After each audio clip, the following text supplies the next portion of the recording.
Hello. Welcome everybody to this beautiful Sunday, which we are about to have a very interesting topic.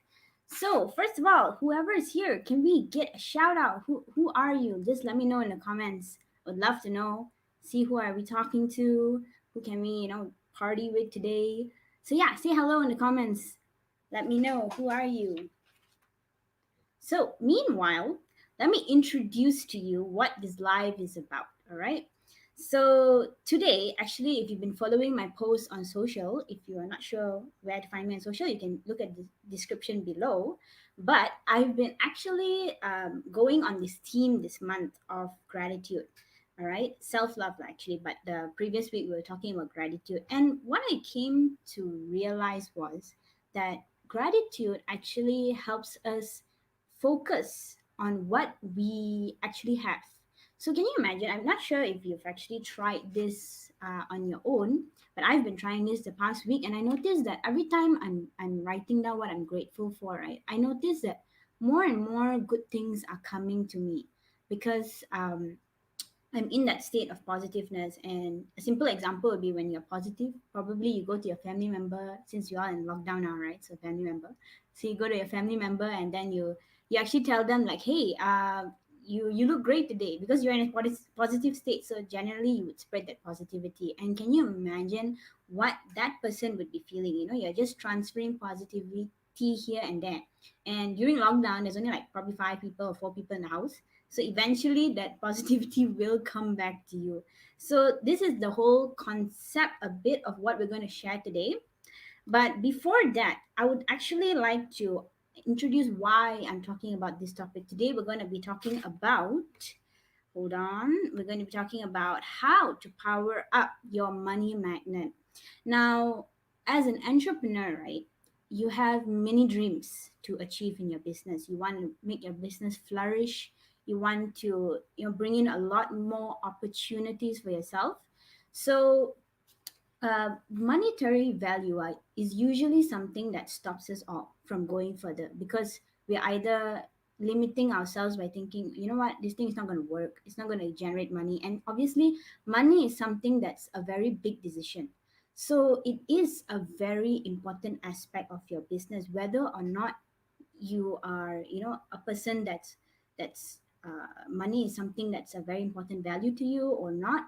Money is still something that plays a big part in your business. So with that, I would like to actually welcome our guest speaker today. Now, she is a coach, she is a therapist, and she's also an energy healer, and she's a very, very good friend of mine.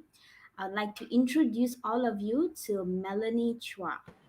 Hold on, yeah. Okay. Hi, Oh, Melanie. hello. Hi. So excited. Hi. Thank you so much for coming on the show today. Most welcome. Most welcome. So, what do you call this? Tell us a bit about yourself. What do you do? How do you help people? Okay. What do I do now? Let me try and simplify it in a simple way. Okay. Um, I call myself the fairy godmother sometimes, but okay. Basically, I'm an intuitive life coach, trauma therapist, and energy healer. And my mission is to guide people to their uh, true path and purpose and still be abundant as well as happy while doing so. I deal a lot with self-sabotaging behaviors, okay, and my specialty is about just clearing those beliefs that we kept within us that's no longer serving us in the highest and best way. Mm-hmm. So a little story on how I came to be. As a young child, I was very intuitive, very curious, always asking questions that befuddles my poor parents. Okay, to the point where my mom was like, "Why are you asking so many questions? I don't know how to answer you." And um, due to that love for knowledge and curiosity, I actually went into psychology because I wanted to understand what makes people people. And in the middle of that adventure, I stumbled across spiritual development, aka energy healing. And from there, I got a bigger picture of certain concepts that we have, okay, in this world, such as abundance, money, relationships, and even purpose. Right now, my passion is actually to empower people to step into their own power and their own knowingness that they can create their own reality, and it's simple to do so. So back to you, Mm. Rachel. Thank you so much, Melanie. Such a great story. I mean, can you imagine? And parents, whoever's a parent here watching today, I'm sure you would be, you can relate to Melanie's parents for the amount of questions she was asking them, right? So yeah, so Melanie, as you can see her story, she's got a lot of experience to share. So let's get into it. So Melanie, I want to ask you first. Mhm. Since our topic today is how to power up money magnet, right? What is a money magnet to you? What do you think? Oh, okay. My heart is a flutter to talk about. Oh, money magnet. Okay. All right. So in simple forms, it's basically allowing abundance to flow into your life and for it to grow and prosper within your own bubble. All right, Mm, in the simplest forms. So, in order to elaborate further, I'll talk a little bit about the concept of money when it comes to the energetical perspective. All right. So, right now, money comes in many forms. You know, you have, of course, the classic cash and coin where you can feel it, and then you have the cashless aspect where it's like, okay, money in the bank account, your investments, your insurance, your I mean, even like your assets, your bonds, okay, whatever that you invest. So, and now it's crypto, yeah, currency is coming up. mm, So, the aspect of money has changed so many times, all right, and yet the essence is this: money is basically energy, all right. Money is a tool for you to get what you want. mm, So, when people come to me and say, I want 1 million ringgit, okay, in order to get this, okay. I actually challenge, don't say challenge, I gently invite them to reframe it. What if that money, that 1 million ringgit that you wish to manifest in your life is actually a tool for you to get what you want and also more? yeah. So when it comes to money magnet, okay, basically the image that comes to me is that we are like, our energy field that we all have is the magnet to attract the abundance that will help us to reach our goals. Mm, mm, So mm. that is the simplest way I can explain in this form. Back to you, Rachel. Thanks, Melanie. I really like what you said about a tool, like because sometimes we think that there's only one way to earn money, which is, by work, what you do. But there are many ways, like, it could be somebody donate something to you. They see your cause and, they donate some money to help you in your business. So like investors, even your family members who support you, right? These are all forms of monetary value coming to you, right? So that was something very interesting. So with this concept of money magnet now placed in, right, I hope the viewers do understand. If you have any questions, feel free to list it down. But we will be going now into the limiting beliefs. What do you think are the beliefs that stop this energy force or this magnet from actually attracting more abundance to our lives? Okay. So before I answer the question, let me just, I guess, elaborate a little bit about the beliefs that we have. All right. Mm, So beliefs are basically condensed thoughts, condensed thought forms that runs programs or runs behaviors in our lives, and all of them have their function and purpose. mm, Okay. Even though our conscious mind might think, why do I have this belief? How can this belief help me? Subconsciously, however, there is the underlying benefit. So when it comes to money, it's all about safety, about security, getting your needs met. All mm, right. mm, mm, And definitely at this time and age when we are living in a time of strife, okay, and there's a lot of uncertainty that is going on right now. Technically, the first thing people be concerned of is like, okay, I need money because without money, I cannot put food on my family's table. I can't pay my bills. I'll be in danger. So when it comes to the belief systems related to money, okay, it can be as simple as what we've learned from our childhood. Okay, knowing that, observing how our parents handled money, or observing the environment that we live in. So I'll give you a personal example. I'm considered as an urban poor when I was growing up, Mm-hmm. because my dad, he was a former police officer, and and we were living at Subang Jaya. So it was interesting because although we are living in an affluent um, area, we were considered poor because we were dependent on credit cards. Okay, and the urban poor, it's a concept that I strongly related with when I was clearing my beliefs, because it's like being stuck in a between a rock and a hard place. Mm-hmm. Okay, so I remembered, like, you know remember just seeing my you know my mom, being worried about, okay, can we like pay the bills? And even though there's food on the table, I remember seeing my mom fretting over the quality of the food, like, can I afford something better for my child? So when I witnessed that growing up, okay, what happened, that the belief is this: when I have more than enough money, I got to spend it all to experience whatever that I have not experienced before. Okay, so that's Mm-hmm. one belief, right?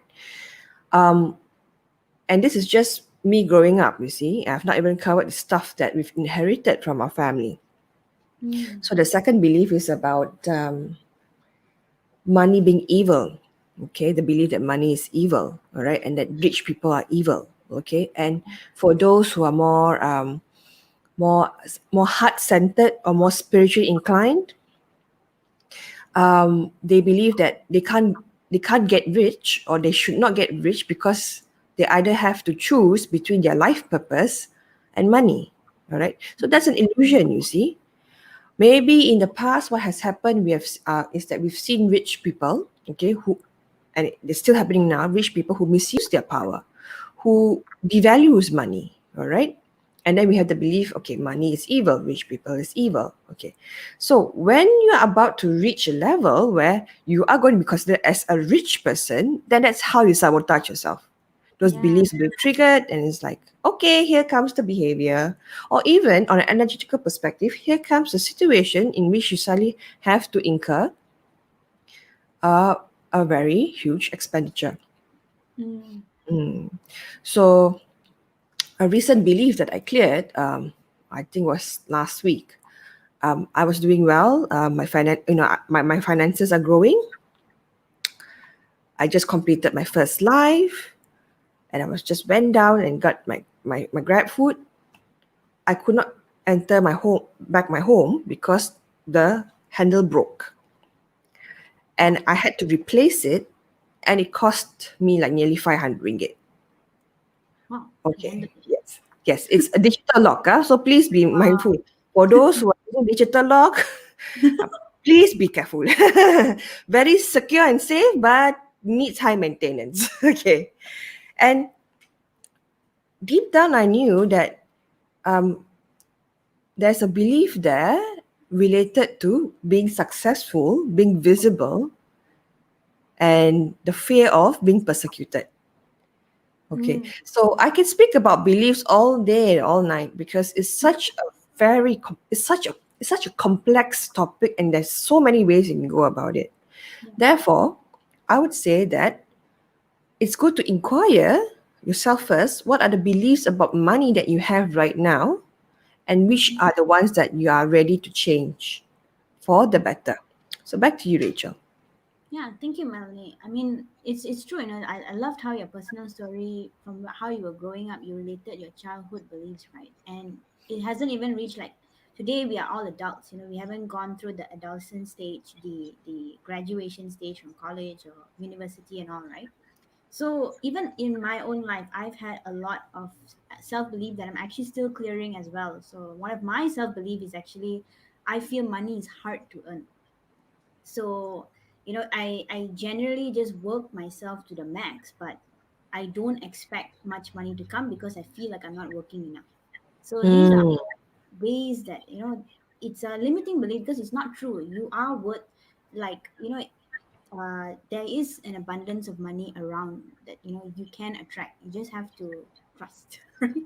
So with this, I would like to know, Melanie, what are some of the remedies that you've applied, or maybe you could recommend for us to try when, as we discover these limiting beliefs? What could we do to help ourselves come out of this? Okay, that's that's a good question right here. First and foremost, please understand that this is a journey, not a destination. Um, you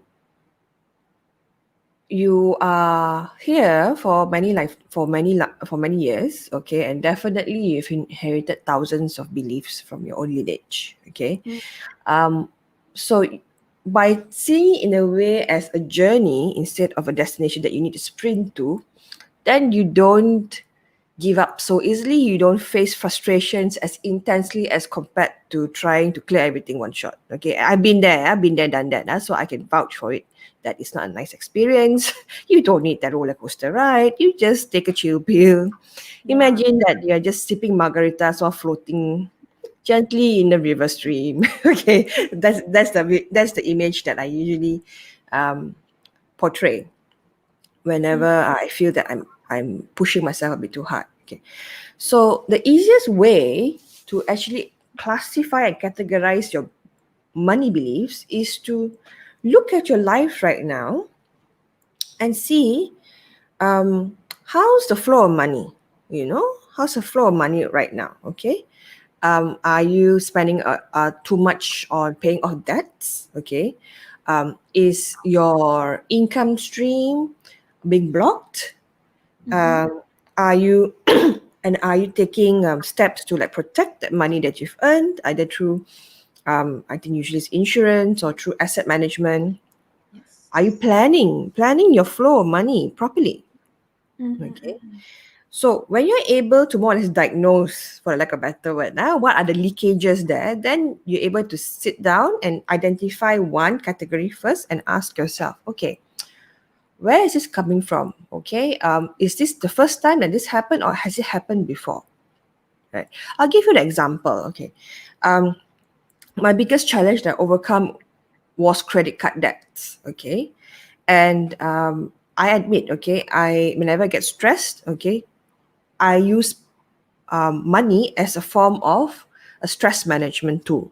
So I Mm, spend.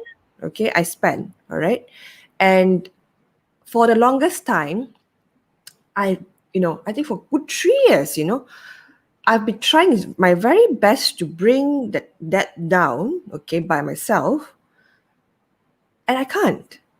I I wasn't able to. Okay, mm, so I just sat down with myself, and instead of punishing myself, I decided, shush, the inner critic. You just sit there at one corner and ask, okay, how does this benefit me? How does this pattern of behavior benefit me? How does it protect me? And what I discovered was that I was giving my power away in a lot of situations. So, in order to feel powerful again, I use spending, I use shopping. mm, Then the second thing I ask myself is this is this the first time in my life that I've witnessed this, or has it happened before? And when I look at my family spending habits, more or less we went through the same situation. Okay, mm, and it's all about, like, feeling powerless and needing to use an external source to feel powerful again.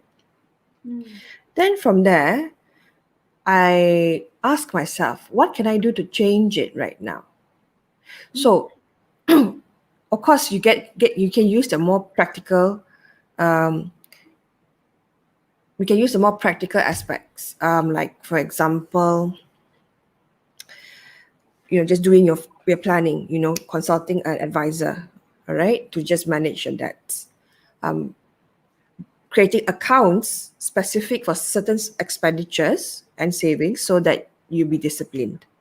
Mm. Some people they believe more esoteric means, so they would actually do rituals, or they do like prayers and rituals. I would say please use it with caution because from my experience, because I'm an energy healer, usually they have a double-edged sword where when you do these rituals without discernment, uh, there is an exchange that's expected in return. Okay, but that is a topic for another time. And of course, like going deeper with it, like what about your money story that you have within? Okay, do you feel worthy enough to receive money? Do you feel worthy enough to receive support? Because Mm. at the end of the day, money is energy, and Yeah. we are all a part of this energy. So if you feel that you're unworthy of receiving love or unworthy to enjoy life in the highest and best way, then the flow of money will actually represent that Mm. vibration of scarcity and lack that you are carrying right now. Yeah. So that is basically the basis of it. Rachel, back to you. Thank you, Melanie. Thank you. So I actually liked what you said. So you were giving us a lot of examples on how to take action to actually change that concept of money, and I really like that because action is one of the ways to really put that belief backwards. To get it out of the system. It's not by thought. It's not by just thinking about what you need to do. It's actually doing it, right? So Melanie, on the topic of managing money, right?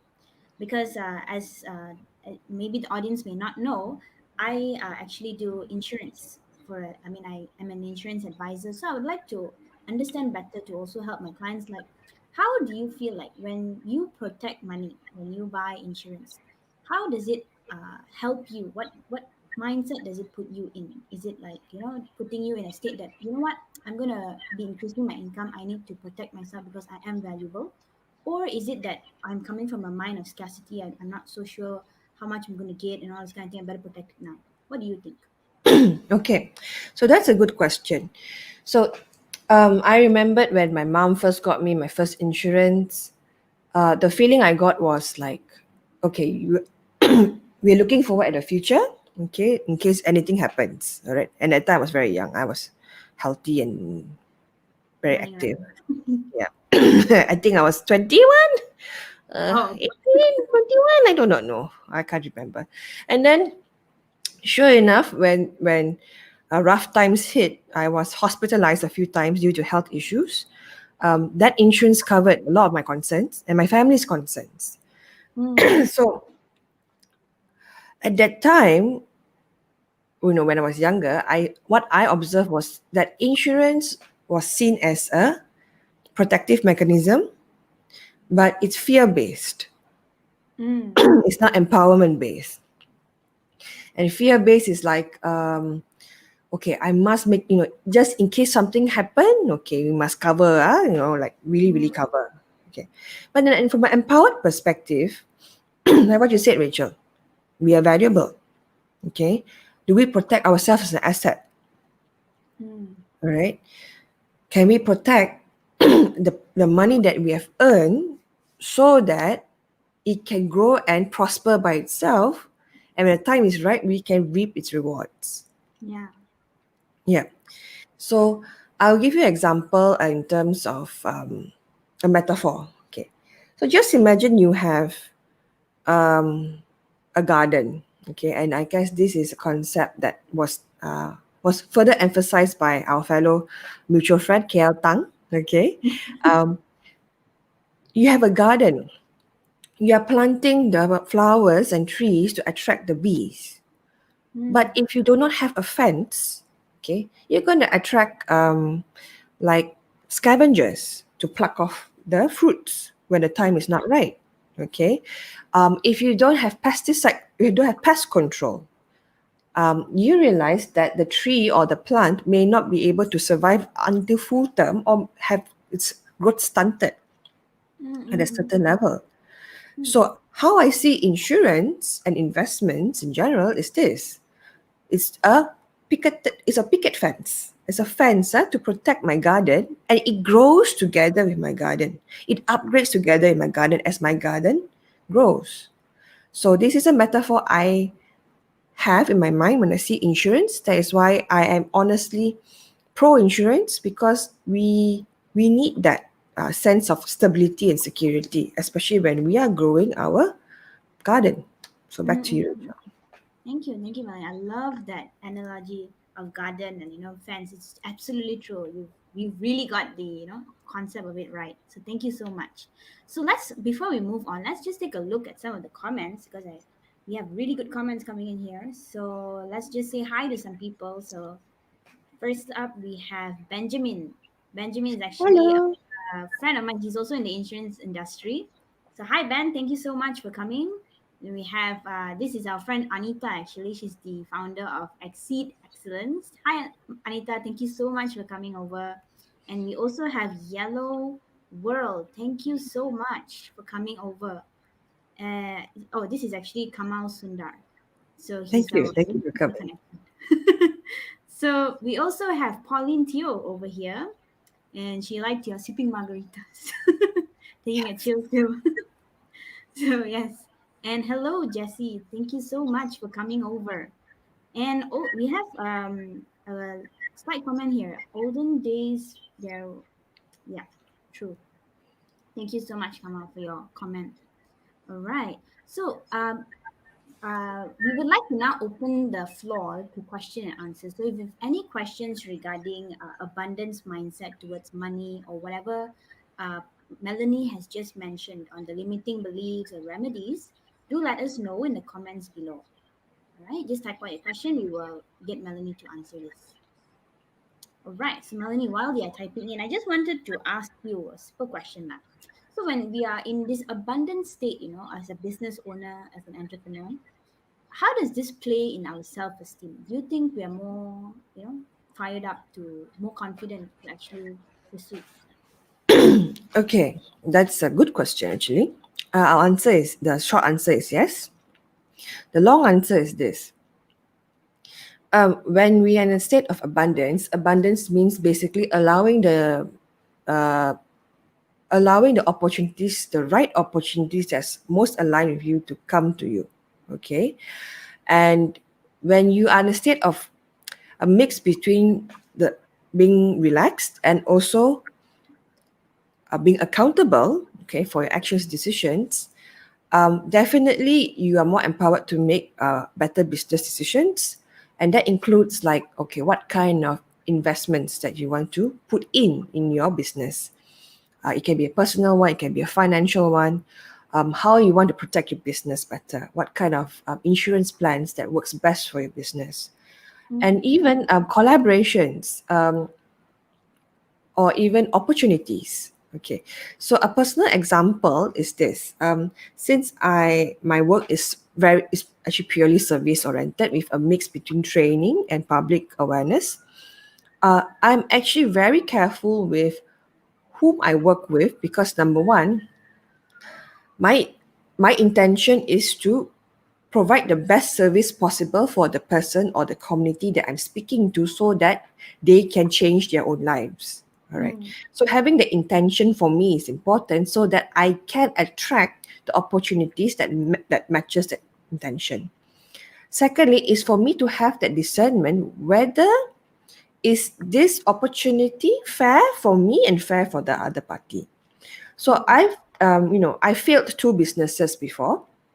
I've had a business partnership that broke down, and this is due to unethical practices, okay, as well as my lack of self-esteem and confidence to stand up for my truth. Okay, so Mm-hmm. this is where I would say that as business owners, okay, It's good for us to practice a balance between our intuition and logical mind so that you do not need to waste too much of effort, money, and time to go through lessons that can be completed easily and effortlessly. Yeah. Okay. So, and that requires inner work. Okay. The one of the more, if you see all the successful entrepreneurs, okay, more often than not, they do their work internally. They actually don't blame others. They don't engage in the energy or vibration of complaining, blaming, gossiping, revenge seeking, and even in terms of competition, if you see the successful ones like Elon Musk, yes, he's an innovator. Yes, in a logical aspect, they are competitors, but he doesn't really care. You know, Yeah. he just do what he wants to do. And Yeah. guess what? He's so successful now because of that concept. Just by staying in your lane and focusing on what you're meant to do, what your heart wants you to do, Yeah. and just assuring that you'll be guided along the way and be supported along the way. And that is basically the simple formula and success to become a successful entrepreneur. So back to you, Right. Rachel. Thank you, Melanie, so much for that. That was really amazing. So we have a question actually from Pauline Theo. I'll just put this up here. How do we change our subconscious mind to start attracting abundance? So what Okay. shall we do? Oh, my favorite question. Okay. So, um, our mind, our conscious and subconscious mind work together hand in hand in order for us to live our lives, to move forward. Okay. So, if the simplest way is to actually have a compassionate and gentle inquiry towards yourself, okay, to identify what is the root cause between certain patterns of self-sabotage when it comes to money, when it comes to abundance. And then from there, you can utilize many tools. Okay. Like personally, I'm an energy healer. I practice a technique called theta healing where I use the deep theta wave. I bring people to the deep theta wave in order to facilitate the shifts at the subconscious level. Mm. For some people, they use NLP, hypnosis. For others, they do journaling, vision boarding, self talk, um, meditation, or sometimes that shift can happen when you're just standing at the balcony looking at the sky and an idea just popped up. All right. Mm, mm, mm. So the key here is to be compassionate, gentle, okay, and of course consistent when you want to look at changing your subconscious beliefs. The most important thing to embody, and I talk about embodiment a lot among my clients when I work in topics related to abundance and money, is this. Can you embody the feeling that you are already abundant? And Mm. abundance is not the amount of cars you have, the how big your house has, the or how big your wallet is. Okay, it's the fact that the feeling is there's more than plenty in this world. I can ask for what I want, and there's more than plenty to spare. Yeah. All right, not need, because need is a survival aspect. It's a survival vibe. Okay, always ask for more than plenty. Okay, that you whenever you ask for something, there's more than plenty to spare, and set the intention how you want to use that excess cash, the spare that spare change. All right. Mm, mm, mm, mm. Our personal practice I do is this: every weekend, okay, I actually order food, okay, from restaurants and grab. I actually tip the drivers, okay, to the maximum amount, or for if I know there are certain shops that are struggling, I actually order more. And what I do is I bless them. And I bless the money in a way that whatever I've spent returns back to me tenfold, and whatever they have received will grow tenfold. So there's more than plenty to go about. Okay. On a logical sense, I think if you actually look at the global accumulated wealth in 2021, I think it's trillions, like 1043 trillions USD. Come on, that's more than enough money to be spent in one generation. Mm, So there's plenty, there's more than plenty to go about. All right. right. So when you're able to relax and sit back in that vibration that there's plenty, I can relax, I can be secure, then that's where the doors will open for you. So I hope that answers your question, Pauline. Thank you. Thank you so much. I love what you said about what do you call this? The whole concept of giving back, and expecting, telling yourself that it will grow tenfold, not just for you, but for the shop. And even Kamal Sundar also agrees with us. He said, well said. So Okay. yeah, so this would be the end of our session today. I just want to thank Melanie so much for spending her Sunday morning to come and talk to all of you about how to actually increase your monetary value in your life and also in your business. So with that, Melanie, thank you so much once again. And thank you all for all your support to all the audience that are here, to Ben, to Kamal Sundar, to Pauline, to Jesse. Thank you so much for coming over. And yeah, do feel free to check out the description down below. You can always get in touch with Melanie to find out more about how energy healing can actually help you in your life and in your business, because it is definitely something really good to look at.